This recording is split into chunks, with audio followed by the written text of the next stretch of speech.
न पावे, सबकी इनको दे दो निज ज्ञान द्वारा, सबकी इनको दे दो मतदान द्वारा।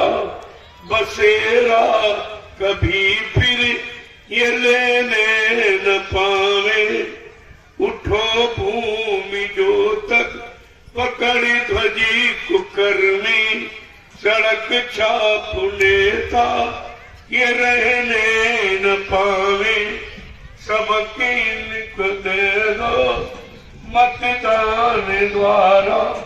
बसेरा कभी फिर ये लेने न पावे। ये कितनी सारगर्मी का बात, और आपने बिल्कुल नहीं समझा इसको। इसी आवाज के सुनने से तुम्हारा सब काम बन गया। आज किसान सर्वोपरि, इसकी सब मानते, सब सुनते, क्योंकि सबको रोटी खा के जिंदा रहना।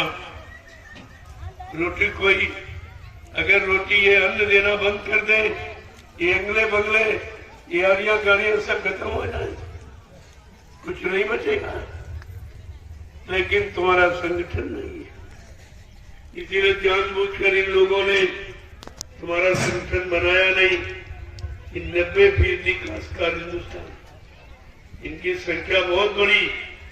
संगठन बना दोगे तो स्वयं अपना राजा निश्चित करेंगे, अपना राजा अपने अनुसार बनाएंगे, अपनी न्याय व्यवस्था अपने अनुसार करेंगे। ये डर हो सकता, लेकिन तुमने बाबा जी की बातें नहीं मानी, तुम हंसी मजाक में लेते। उन्होंने कहा देवियों महिलाओं, उनसे भी कहा, ये तो पुरुषों से कहा, उठो भूमि जो तक पकड़ ध्वज के कर में छपा, सड़क छाप नेता नहीं। लेकिन महिलाओं से भी प्रार्थना कि तुम भी ये करो। क्या कि मंत्र तुम फूंक दो अपने पतियों के सिर में, मंत्र ये फूंक दो अपने पतियों के सिर में, किसी की भी रैली में जाने न पावे। मंत्र ये फूंक दो अपने पतियों के सिर में, किसी की भी रैली में जाने न पावे। सड़क छाप नेता ये रहने न पावे, उठो भूमि जो तक पकड़ ध्वजी कुकर्मी, सड़क छाप नेता ये रहने न पावे। सबके इनको दे दो निज ज्ञान द्वारा, बसेरा कभी फिर ये लेने न पावे। एक बार इनको सबक दे दो तो दिल्ली लखनऊ के घोंसलों में कभी बसेरा ही नहीं दे पाए, ये कभी टिक नहीं सकते। लेकिन तुमने बाबा जी की बात मानी नहीं और तुम मुसीबतों में फंस गए, दलालों में फंस गए हो। तुम तो राजा को जानते भी नहीं हो, उनके पास कभी जाते भी नहीं हो, कभी वो तुमसे मिलता भी नहीं है। केवल दलालों के चक्कर में ये सारा देश बर्बाद, सारा समाज खराब, कुछ नहीं बचा। और अब भी अगर इसी तरह आप चलते रहे, इन्हीं के चंगुल में फंसते रहे, तो कभी सुख शांति नहीं पाओगे, जीवन में कभी निकल नहीं पाओगे, कभी उन्नति उत्थान प्रगति नहीं कर पाओगे। इसलिए संतों के वचनों को सुनो, वो तुम्हारे लिए आए हैं, तुम्हारे जीवन के कल्याण के लिए, तुम्हारी जीवात्मा के उद्धार के लिए। वो दोनों काम तुम्हारे करने आए, और यहाँ तुम्हारा एक भी काम कोई नहीं। 70 साल की आजादी में तुम्हारा जीना ही मुश्किल होगी, तुम्हारे जीवन में कोई सुख शांति नहीं, रोने के सिवा तुम्हारे पास कुछ बचा ही नहीं। इसलिए अभी वक्त है गुनाहों से तुम तौबा कर ली, फिर ना कहना कि हमने सुना था पैगाम कि कभी आप मत करना।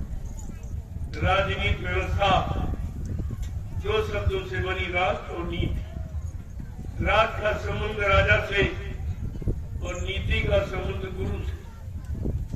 जब गुरु राजा को नीति सिखाता तब राजा राज्य करता था। भगवान राम का इतिहास सामने आपके साक्षी है। उन्होंने राजनीति की, वो भी राजा बने, लेकिन उनका राज्य आज भी हम लोग याद करते हैं कि दैहिक दैविक भौतिक तापा, राम राज काहू नहीं गापा।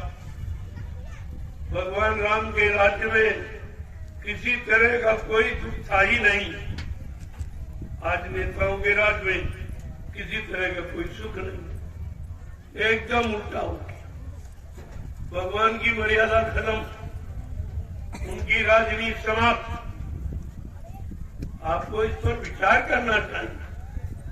गोस्वामी जी महाराज ने रामचरितमानस इसी ने लिख के रखी और है हिंदू के घर में रखी, लेकिन राजनीति धर्मनीति का पतन हो गया। राजनीति का विशुद्ध ग्रंथ, विश्व प्रसिद्ध ग्रंथ, विश्व को सुख शांति न्याय देने वाला आज हर हिंदू के घर में रखा, लेकिन राजनीति धर्मनीति का पतन हो गया।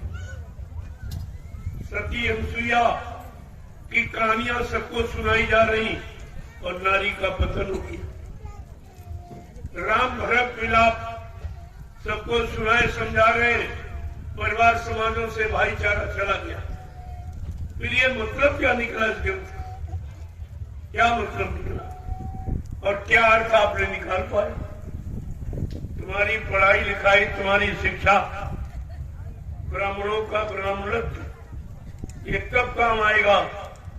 जो अपना भला नहीं कर सका, ये दूसरों का, समाज का, देश का भला क्या करेगा?